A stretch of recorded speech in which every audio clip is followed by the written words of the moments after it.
Guys आप इसमें देखिए, इसमें सांप आपको दिखाने जा रहे हैं। आप थोड़ा सांप देखिए, सांप का नज़ारा कैसा होता है इसमें है। और इसको हम वीडियो को चलाएंगे और सांप देखिएगा इसमें गाइस।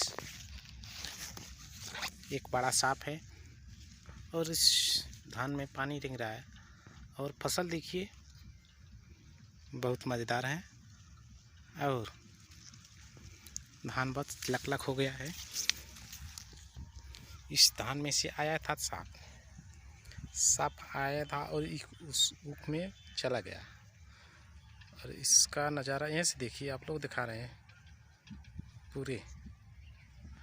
आप लोग नए हैं तो वीडियो को देखकर लाइक और सब्सक्राइब शेयर कर दीजिए।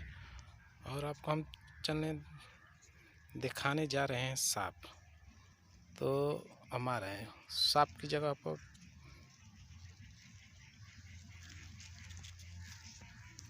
इसमें है बड़ा एक सांप, जो हम दूसरे पार्ट में आपको दिखाएंगे।